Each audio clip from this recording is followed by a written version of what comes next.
Hey guys, and welcome to the Working Money channel. So guys, I saw this tweet last month. It was from XRP_Dan. That's at XRP_Dan on Twitter. And it really got me thinking. There are only 50 times more XRP than BTC in existence. Check the difference in drops versus satoshis. Only 20 times if you ignore the 59 billion in escrow.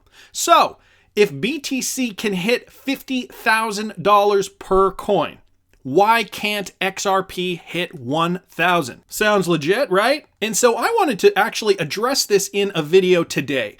So thank you very much at XRP_Dan for posting this roughly 4 weeks ago. I'm going to get into the math, and you can even see here, Susie from Esoteric Trading Solutions writes, nice. And so is this possible? What are the numbers? And so I was looking at the thread here from this tweet, and what I came across was something very interesting. It was this guy's video here. This is Joel Thomas, and he kind of gives a rough explanation for this, guys. I will link his video as well. It was from January 10th. 2018. And so we're going to take a look at this. We're going to take a look at the numbers. But first we have to remember XRP and BTC are built differently. Kind of the same, but kind of different. Now, what's the difference? Well, we have to understand how divisible each one of these are before we can really compare how these two coins can perform price-wise. So first of all, we have to understand Bitcoin. So 1 Satoshi is the smallest possible unit of measure that you can divide a Bitcoin in. And so it is divisible by 1, 2, 3, 4, 5, 6, 7, 8 decimal places. Okay, that is 1 Satoshi. Whereas XRP is built a little differently. So in technical context, XRP is measured precisely to the nearest drop. So XRP is measured in drops, and that is indeed 1, 2, 3, 4, 5, 6 decimal places. So XRP is only divisible by 6 decimal places as opposed to Bitcoin divisible by 8. So those two things are really what you have to know to fundamentally kind of understand the mathematics behind how high the prices of these could go, and if you compare them side by side, what each cryptocurrency could reach respectively. So let's take a look at some of the math here, guys.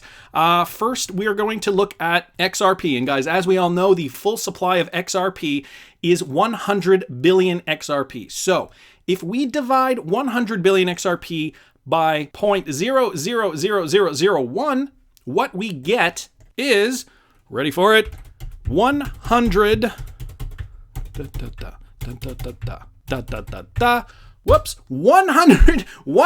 quadrillion drops, okay? So that is 100 quadrillion is the smallest unit of measure in which we can divide an XRP, one XRP token. So for BTC, we understand that there are only 21 million Bitcoin in existence. And if you divide 21 million Bitcoin divisible by 0.00000001, I think I said that right, that is the equivalent of 2.1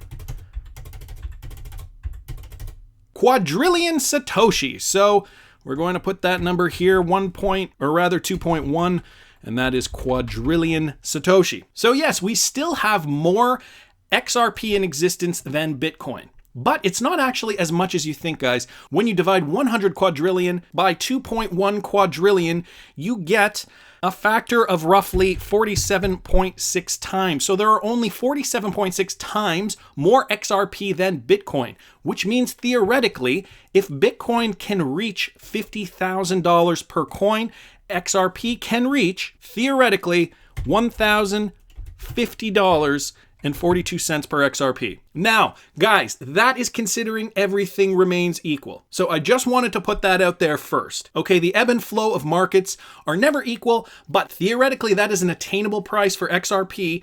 If all things are the same, all things considered, right, money flowing in to both coins equally, we could get to that price. Just based on mathematics, just based on what each coin is divisible by. But you've got to take into consideration the market. And so let's look at an example here. So the bull market of 2017, we saw a Bitcoin of 14,156.44. So what does that mean for XRP? Well, we should have seen an XRP for $297.39. But of course, guys, we didn't, right? Here's an historical snapshot from December 31st, 2017, right at the height of the last cryptocurrency bull run. And we saw Bitcoin trading for that price, okay, I used that price in my example here, but look at XRP, it was only trading at $2.30. So why is that? Well, there's a couple things to consider here, okay? We've got to remember what the total market cap is at this moment in time. When you're looking at this, and again, guys, this was back in the last bull run, right at the end of 2017, okay, when we saw prices skyrocket, we saw Bitcoin go to an all-time high of approximately $20,000 per coin. XRP was at $3.80 approximately. But guys, look at the market cap for Bitcoin. So in this situation, on this day, when this snapshot was taken, the market cap for Bitcoin was just over 237 billion, okay? When you take into consideration that market cap for Bitcoin compared to the entire market, now I know usually on CoinMarketCap we see it on top, but for these snapshots, they show it at the bottom here. So the total market cap was 614.2 billion at that moment in time. Okay, that's roughly 3 times what it is today, give or take.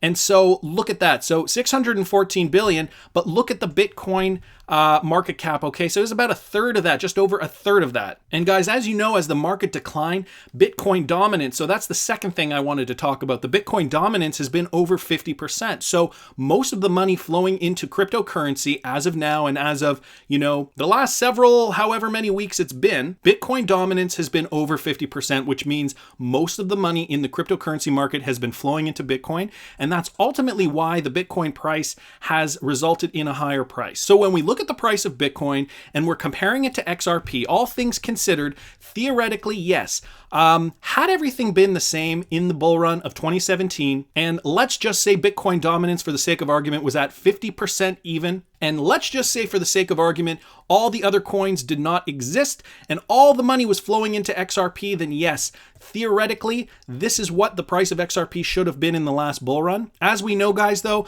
there are so many other cryptocurrencies where people have invested in that's, you know, spreading the money around. And so ultimately, all this means is that it is definitely feasible. It's definitely attainable. The real question is, when is that real world utility going to kick in? Because if Brad Garlinghouse and many others are correct in saying that 99% of cryptocurrencies will cease to exist one day, and only the cryptocurrencies with real world utility will continue thriving, that I could seriously say we would definitely see a 4-digit XRP no problem once that occurs. Not only that, guys, one last thing that I forgot to mention here was the fact that there are XRP in escrow and also the burn rate. So we haven't even taken into account that XRP will be burnt from existence every time a transaction goes through. So that actually depletes the amount of XRP in existence as well, making it a deflationary cryptocurrency. Anyways, guys, just some food for thought, but I want to hear what you guys think. Please subscribe to the channel if you haven't already. Like the video if you like the content I'm providing.